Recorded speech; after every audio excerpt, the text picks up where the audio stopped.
আলুর দম আমাদের বাঙালিদের বেশ পছন্দের, আর তাই আজকে আমি সকলের জন্য নিয়ে এসেছি সিম্পল কিছু ঘরোয়া উপকরণে মাত্র 15 থেকে 20 মিনিটের মধ্যে তৈরি করা যাবে এমনই একটি সহজ নিরামিষ আলুর দমের রেসিপি। আর এই আলুর দম আপনারা লুচি, রুটি, পরোটা, নান সব কিছুর সাথেই সার্ভ করে নিতে পারবেন। ও সাথে থাকছে অবশ্যই কিছু টিপস। তো তাহলে আমাদের আজকের এই দই আলুর দম রেসিপিটি শুরু করা যাক। আর আমি প্রিয়াঙ্কা আপনাদের সকলকে আমার চ্যানেল ডেলিশিয়াস রেসিপি বাংলাতে স্বাগত জানাই। তো এই দই আলুর দম তৈরি করতে আমি এখানে নিয়েছি 1 কিলোগ্রাম পরিমাণে ছোট আলু। কিন্তু এই আলুর দম রেসিপিটি এই ছোট আলু ছাড়াও কিন্তু নর্মাল আলু দিয়েও আপনারা করে নিতে পারবেন। আর যদি আলুর সাইজ তুলনামূলক একটু বড় হয় তবে সেক্ষেত্রে আলুটাকে এরকম 1/2 করে কেটে নেবেন।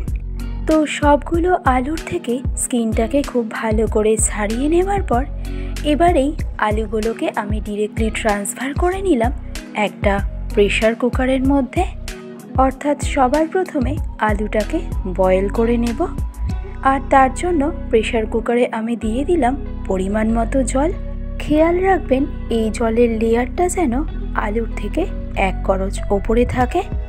তো এবার আমি অ্যাড করলাম অল্প পরিমাণে নুন আর হাফ চা চামচ পরিমাণে হলুদ গুঁড়ো।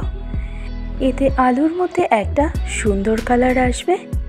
তো নুন আর হলুদটা জলের সাথে খুব ভালো করে মিশিয়ে নিয়ে এবার প্রেসার কুকারে একটা হুইসেলে আলুগুলোকে সেদ্ধ করে নেব।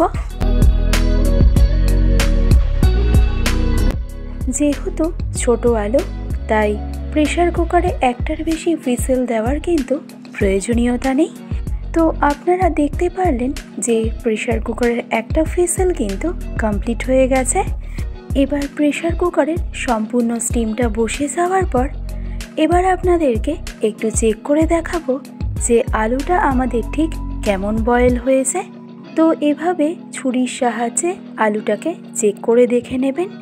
যদি দেখা যায় ছুরির থেকে আলুটা এভাবে পড়ে যাচ্ছে তাহলে বুঝবেন আলু কিন্তু আমাদের একদম পারফেক্ট বয়েল হয়েছে। আর আলু যদি পারফেক্ট সেদ্ধ না হয় তবে সেক্ষেত্রে দেখবেন আলুটা ছুরির মধ্যে আটকে থাকবে। তো আলুটা আমরা সেদ্ধ করে নিয়েছি 80%-এর মতন। এবার নেক্সট আলুর দমটা তৈরি করব। আর তার জন্য কড়াইতে আমি দিয়ে দিলাম 1 কেজি আলুর জন্য 100 মিলির মতন সর্ষের তেল। আর তাতে ফোড়নের জন্য অ্যাড করলাম 3টে তেজপাতা, 3টে রেগুলার এলাচ, একটা ছোট দারচিনি স্টিক যেটা এভাবে একটু টুকরো করে দিয়ে দিলাম। ও সাথে অ্যাড করলাম 1 চা চামচ পরিমাণে গোটা সাদা জিরে। এবার লো ফ্লেমে মশলাগুলোকে জাস্ট 10 থেকে 15 সেকেন্ডের মতন একটু কুক করে নেওয়ার পর মশলার থেকে যখন একটা সুন্দর গন্ধ বেরোতে আরম্ভ করবে তখনই আমি এই পর্যায়ে এসে অ্যাড করলাম পরিমাণ মতো কিশমিশ আর কাজু বাদাম। এবার লো ফ্লেমে কিশমিশ আর কাজু বাদামটাকে একটু ফ্রাই করে নেব যতক্ষণ না কিশমিশগুলো ঠিক এভাবে ফুলে উঠছে আর কাজু বাদামের কালারটাও একটু চেঞ্জ হয়ে আসছে। আর ফাইনালি কিশমিশ আর কাজু বাদামটা ফ্রাই করে নেওয়ার পর এবার আমি অ্যাড করলাম আদা ও কাঁচা লঙ্কার পেস্ট। ঝালের জন্য পরিমাণ মতো কাঁচা লঙ্কা আর 1 ইঞ্চি পরিমাণে আদা নিয়ে কাঁচা লঙ্কা ও আদাটা একসাথেই ব্লেন্ড করে নিয়েছিলাম। তো মিডিয়াম ফ্লেমে আদা ও কাঁচা লঙ্কার পেস্টটা 1 থেকে 1.5 মিনিট একটু কুক করে নেওয়ার পর এবার বেসিক মশলা হিসাবে অ্যাড করলাম 1 চা চামচ পরিমাণে জিরে পাউডার, 1 চা চামচ পরিমাণে ধনে পাউডার, স্বাদ অনুসারে নুন, রঙের জন্য অ্যাড করলাম 1.5 চা চামচ পরিমাণে Kashmiri red chilli powder, half চা চামচ পরিমাণে হলুদ গুঁড়ো। আর সবশেষে মশলাগুলো কুক করার সময় যাতে জ্বলে না যায় তার জন্য অ্যাড করলাম হাফ কাপ পরিমাণে জল। এবারেই সমস্ত উপকরণ একবার খুব ভালো করে মিশিয়ে নিয়ে মিডিয়াম টু হাই ফ্লেমে মশলাগুলোকে আমাদের খুব ভালো করে কুক করে নিতে হবে যাতে মশলার থেকে কাঁচা গন্ধটা একদমই চলে যায়, কারণ মশলা কষানোর ওপরেও কিন্তু রান্নার টেস্ট অনেকটাই নির্ভর করে থাকে। তো মিডিয়াম টু হাই ফ্লেমে 3 থেকে 4 মিনিট সময় ধরে মশলাটাকে কুক করে নেওয়ার পর মশলার থেকে ঠিক এরকম অয়েলটা সেপারেট হতে আরম্ভ করলেই এবার এই স্টেজে গ্যাসের ফ্লেমটাকে একদম লোতে করে দিয়ে আমাদের অ্যাড করতে হবে আগে থেকে 80% বয়েল করে রাখা আলুগুলোকে। সাথে অ্যাড করব 1 কাপ পরিমাণে ফ্রেশ কড়াইশুঁটি, আর তারই সাথে অ্যাড করব 100 গ্রাম পরিমাণে ফেটিয়ে রাখা টক দই। টক দইটা অ্যাড করার আগে কিন্তু গ্যাসের ফ্লেমটাকে অবশ্যই লোতে রাখবেন, এতে টক দইটা ফেটে যাওয়ার সম্ভাবনা কিন্তু একদমই থাকবে না। আর সবশেষে টেস্ট ব্যালেন্সের জন্য অ্যাড করলাম 1 চা চামচ পরিমাণে চিনি। চিনি কিন্তু মাস্ট, এটা কিন্তু আমাদেরকে অ্যাভয়েড করলে একদমই চলবে না।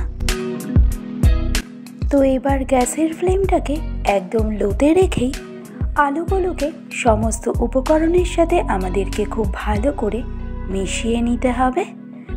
আর যখনই আলুটাকে সমস্ত উপকরণের সাথে ভালো করে মিশিয়ে নেওয়া হয়ে যাবে, ওর সাথে দইটাও যখন খুব ভালোভাবে মিশে যাবে, তখনই এই স্টেজে গ্যাসের ফ্লেমটাকে আস্তে আস্তে আমাদেরকে মিডিয়াম টু হাইতে করে দিতে হবে।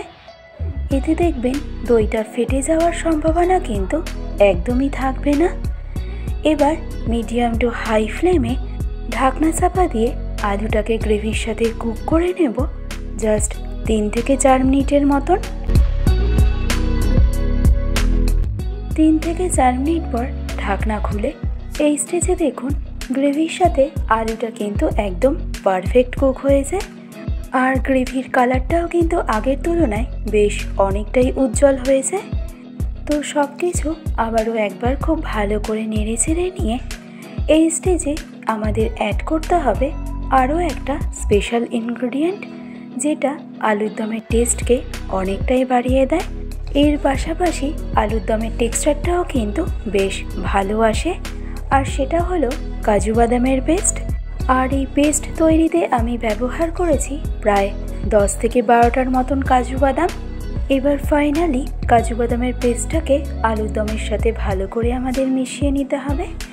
আর এই পেস্টটাকে অ্যাড করার পর আলুর দমটাকে আমাদের কুক করে নিতে হবে আরও 1.5 থেকে 2 মিনিটের মতন। এতে দেখবেন বাদামের যে কাঁচা গন্ধটা থাকে সেটা কিন্তু একদমই চলে যাবে। আর ফাইনালি কুক করে নেওয়া হয়ে গেলে এবারেই আলুর দমের গ্রেভিটাকে একটু সেমি গ্রেভি করার জন্য আমাদেরকে এই স্টেজে এসে অ্যাড করতে হবে পরিমাণ মতো ঈষৎ উষ্ণ গরম জল। তো আশা করছি এতক্ষণ পর্যন্ত রেসিপিটি বুঝতে আপনাদের কোথাও কোনো রকম সমস্যা হয়নি। এবার ঢাকনা চাপা দিয়ে হাই ফ্লেমে সম্পূর্ণ রান্নাটাকে ফাইনালি কুক হতে দিন। পুরো 10 মিনিট সময় ধরে মিডিয়াম টু হাই ফ্লেমে সম্পূর্ণ রান্নাটাকে কুক করে নেওয়ার পর আমাদের আলুর দম কিন্তু এই স্টেজে অলমোস্ট রেডি। আর তাই সবশেষে অ্যাড করলাম 1 চা চামচ পরিমাণে আলুর দম মশলা। আপনারা এখানে যে কোনো ব্র্যান্ডেরই আলুর দম মশলা ব্যবহার করতে পারেন। আর সবশেষে গার্নিশিংয়ের জন্য অ্যাড করলাম অল্প পরিমাণে ফ্রেশলি চপ ধনে পাতা। এবার ফাইনালি ধনে পাতাটা আলুর দমের সাথে ভালো করে মিশিয়ে নিলেই আমাদের আজকের রেসিপি আলুর দম কিন্তু একদম রেডি।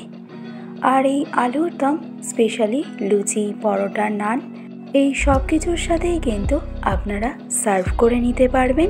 তৈরি করতে লাগে যেহেতু খুবই কম সময়, তাই যে কোনো দিনের ব্রেকফাস্টে অথবা ডিনারে কিন্তু রেসিপিটি আপনারা অবশ্যই ট্রাই করে দেখতে পারেন। আশা করছি আপনাদের সকলের ভীষণই ভালো লাগবে। আজকের ভিডিওটি তবে আমি এখানেই শেষ করছি।